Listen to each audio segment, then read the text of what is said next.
এই চাঁদের মধ্যে প্রথমে নেমেছিল নীল আর্মস্ট্রং। মহাকাশে যাওয়ার আগে তার আগে কুকুর পাঠিয়েছিল একটা, নাম হচ্ছে কি লাইকা। লাইকা নামে একটা কুকুর পাঠিয়েছে, যে মরলে আগে কুত্তায় মরুক, আমরা বেঁচে থাকি, ঠিক কিনা? নাসার বিজ্ঞানীরা আগে কুকুর পাঠানোর পরে দেখেন আসে বেঁচে থাকে না, কারণ আপনি মাধ্যাকর্ষণ শক্তির বাইরে গেলে ওখানে কোনো বাতাস নাই, ওখানে কোনো আওয়াজ নাই, ওখানে কোনো অক্সিজেন নাই, বাঁচার পরিবেশ নাই। চিল্লায় বলেন ঠিক কিনা? তারপর গেল ভ্যালেন্টিনা তেরেস্কোভা, প্রথম নভোচারী। এদের সাহসের এই ধারাবাহিকতায় 1969-এ অ্যাপোলো 11 নামে একটা স্পেস শাটল দিয়ে নাসার সেই স্টেশন থেকে নীল আর্মস্ট্রং, এডউইন অলড্রিন আর মাইকেল কলিন্স তিন বন্ধু মিলে একটা স্পেস শাটল দিয়ে চলে গেল চাঁদে।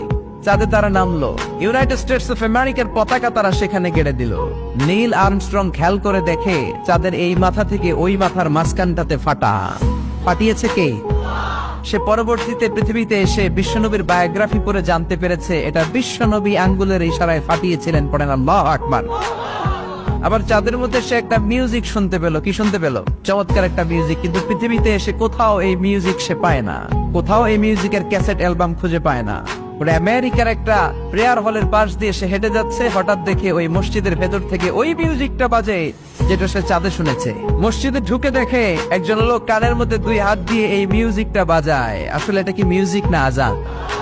সে ভিতরে ঢুকে মুয়াজ্জিনরে বলে, তুমি এত বড় সিঙ্গার, এত বড় মিউজিশিয়ান, তোমার গান, তোমার মিউজিক চাঁদেও বাজে, কি এটা? সে বলল, এটা গান নয়, এটা মিউজিক নয়, এটা হচ্ছে আজান। চিল্লায় বলেন ঠিক কিনা? সে আজানের ধ্বনি আজও আছে না নাই? মহাত্মা গান্ধীর নাম শুনছেন? ভারতের অবিসংবাদিত নেতা, ব্রিটিশ খেদাও আন্দোলনের পুরোধা, যিনি বারেট ল করেছেন লন্ডন থেকে, পেশায় একজন ব্যারিস্টার। তিনি ভাবলেন সবসময় মুসলমানদের একজন নবীর কথা শুনি, আমার হিন্দুস্থানে সবাই বলে মোহাম্মদ, মোহাম্মদ, কে মোহাম্মদ? দেখি তো তার একটা জীবনী গ্রন্থ পড়ি। তো 2 খণ্ডের একটা জীবনী গ্রন্থের প্রথম খণ্ড উনি পেলেন। উনি ভাবলেন বইয়ের ভূমিকাটা পড়ে রেখে দিব, পুরোটা পড়ার দরকার নাই। কিন্তু ভূমিকা পড়ার পরে পুরো জীবনী পড়ার আগ্রহ, কৌতূহল, কিউরিওসিটি তার অন্তরে ঢুকিয়ে দিল কে? পড়তে শুরু করলো বিশ্বনবীর শৈশবকাল, কৈশোরকাল, যৌবনকাল, তার বিবাহ, তার সমাজনীতি, তার রাষ্ট্রনীতি, তার আন্তর্জাতিক নীতি, তার বাক্যিক জীবন, তার মাদানী জীবন। পড়তে পড়তে প্রথম খণ্ড শেষ। এখন দ্বিতীয় খণ্ড পড়ার দরকার আছে না নাই? দ্বিতীয় খণ্ড তো তার কাছে নাই। তিনি একবার ইন্ডিয়ার পুরাতন লাইব্রেরি গুলোকে তন্ন তন্ন করে খুঁজে দ্বিতীয় খণ্ড জোগাড় করলেন, সেটাও পড়লেন। পরে তিনি অবাক, তিনি কমেন্ট করলেন, I have scanned lot of biographies in my life, but the biography of last messenger Muhammad was a unique, unparalleled and fantastic biography I've ever read. চিল্লায় বলেন আল্লাহু আকবার। আমি ভারতের নেতা মহাত্মা গান্ধী অনেকের জীবনী পড়লাম, কিন্তু মুসলমানদের নবী মুহাম্মদের জীবনীর মতো কোনো জীবনী পাই নাই।